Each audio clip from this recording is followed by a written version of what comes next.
ನಮಸ್ಕಾರ. ಸಮುದಾಯ ಅಡುಗೆ ಅಥವಾ ಕಮ್ಯುನಿಟಿ ಕುಕಿಂಗ್ಗೆ ತಮಗೆಲ್ಲರಿಗೂ ಪ್ರೀತಿಯ ಸ್ವಾಗತ. ಇವತ್ತು ನಮ್ಮ ಜೊತೆ ಇದ್ದಾರೆ ಸಂಧ್ಯಾ ಅವರು ಸಾಕಷ್ಟು ಕಾರ್ಯಕ್ರಮಗಳು ಕೊಟ್ಟು ಅಡುಗೆಯಲ್ಲಿ ತುಂಬ ಪ್ರವೀಣತೆಯನ್ನು ಪಡೆದಿದ್ದಾರೆ. ವಿಶೇಷವಾದಂಥ ಅಡುಗೆಗಳು ಮಾಡ್ತಾನೆ ಇರ್ತಾರೆ. ಅಡುಗೆ ಮಾಡೋದೇ ಅವರಿಗೆ ಹವ್ಯಾಸ, ಹಾಗೆ ಖುಷಿ ಕೂಡ ಕೊಡುತ್ತೆ ಅವರಿಗೆ. ಇವತ್ತು ನಮ್ಮ ಸಮುದಾಯ ಅಡುಗೆಯಲ್ಲಿ ಅವರು ನಮಗೆ ಏನು ಮಾಡೋಕ್ಕೆ ಬಂದಿದ್ದಾರೆ ಅಂತ ಅವ್ರನ್ನೇ ಕೇಳಬೇಡೋಣ. ಸಂಧ್ಯಾ ಅವರೇ ನಮಸ್ಕಾರ. ಏನು ಮಾಡ್ಕೊಡ್ತೀರಾ ನಮ್ಮ ಸಮುದಾಯ ಅಡುಗೆಯಲ್ಲಿ ಇವತ್ತು? ನಾನು ಮಾವಿನ ಹಣ್ಣಿನ ಪಾಯಸ ಮಾಡ್ತಾ ಇದ್ದೀನಿ. ವಾವ್, ಮಾವಿನ ಹಣ್ಣಿನ ಸೀಸನ್ನಲ್ಲಿ ಹಾಗೆ ತಿಂತಿರ್ತಾರೆ ಎಲ್ರು. ಇವತ್ತು ನೀವು ಅದ್ರದ್ದು ಪಾಯಸ ಮಾಡ್ಕೊಡ್ತಿದ್ದೀರಾ. ಸೂಪರ್. ಹಾಗಾದ್ರೆ ಅದಕ್ಕೆ ಏನೇನು ಬೇಕಾಗತ್ತೆ ಒಂದ್ಸರಿ ಹೇಳ್ಬಿಡಿ. ಹಾಗೇನೆ ಮಾವಿನ ಹಣ್ಣು ನಾವು ಸಿಪ್ಪೆ ತೆಗೆದು ಅದನ್ನ ಪಲ್ಪ್ ತೆಗೆದಿಟ್ಕೋಬೇಕು.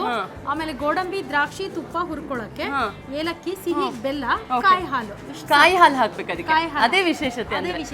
Okay, super. ಹಾಗಿದ್ರೆ ನಾವು ಶುರು ಮಾಡ್ಬಿಡೋಣ. ಹಾಗಿದ್ರೆ ಪಾಯಸ ಮಾಡೋದು ಖಂಡಿತ. ಓಕೆ. ಮಾವಿನ ಹಣ್ಣಿನ ಪಾಯಸ. ಬೇಕಾಗುವ ಸಾಮಗ್ರಿಗಳು: ಮಾವಿನ ಹಣ್ಣು, ತೆಂಗಿನಕಾಯಿ ಹಾಲು, ಬೆಲ್ಲ, ತುಪ್ಪ, ಗೋಡಂಬಿ, ದ್ರಾಕ್ಷಿ, ಏಲಕ್ಕಿ ಪುಡಿ. ಮಾವಿನ ಹಣ್ಣಿನ ಪಾಯಸ ಮಾಡುವ ವಿಧಾನವನ್ನು ನೋಡೋಣ. ಮೊದಲಿಗೆ ಮಾವಿನ ಹಣ್ಣುಗಳ ಸಿಪ್ಪೆ ತೆಗೆದುಕೊಂಡು ಮಿಕ್ಸಿಗೆ ಹಾಕಿ ರಸ ತಯಾರಿಸಿಕೊಳ್ಳಬೇಕು.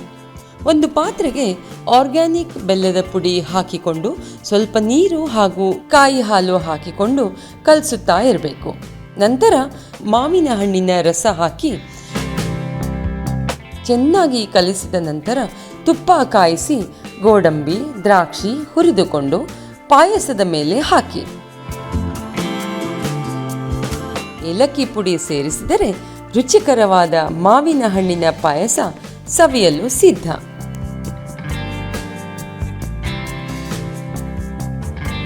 ಓಕೆ, ಮಾವಿನ ಹಣ್ಣಿನ ಪಾಯಸ ತಯಾರಾಗಿದೆ ಸಂಧ್ಯಾ. ವಾವ್, ನೋಡಕ್ಕೆ ಎಷ್ಟು ಚೆನ್ನಾಗಿದೆ. ಮಾಡೋದು ತುಂಬಾ ಸುಲಭನೇ ಅನಿಸ್ತು ನನಗೆ.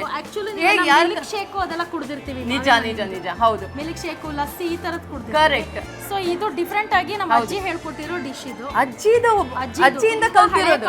ವಾವ್, ಈಗೆಲ್ಲ ಸ್ಮೂದಿ, ಮಿಲ್ಕ್ ಶೇಕು ಇವೆಲ್ಲ ಜಾಸ್ತಿ ಆಗಿದೆ. ಸೊ ಇದೊಂದು ಮಿಲ್ಕ್ ಕೂಡ ಬಳಸದೇನೆ ಕಾಯಿ ಹಾಲನ್ನ, ಪ್ಯೂರ್ ಹಾಲನ್ನ ಉಪಯೋಗಿಸಿ ಮಾಡೋದು. ಅದನ್ನು ಆರೋಗ್ಯಕ್ಕೆ ಒಳ್ಳೇದು. ಕಾಯಿ ಹಾಲು ಮತ್ತೆ ಬೆಲ್ಲ ಹಾಕಿದ್ದೀರಾ? ಆರ್ಗ್ಯಾನಿಕ್ ಬೆಲ್ಲ ಹಾಕಿದ್ದೀನಿ. ಸಾರಿ, ಸೂಪರ್ ಆಗಿದೆ. ನಾನಂತೂ ಟೇಸ್ಟ್ ನೋಡಕ್ಕೆ ತಯಾರಾಗಿದ್ದೀನಿ. ಸೊ ಮಾಡೋದು ತುಂಬಾನೇ ಸುಲಭವಾಗಿತ್ತು. ಥ್ಯಾಂಕ್ ಯು ಸೋ ಮಚ್ ನಿಮಗೆ. Thank you.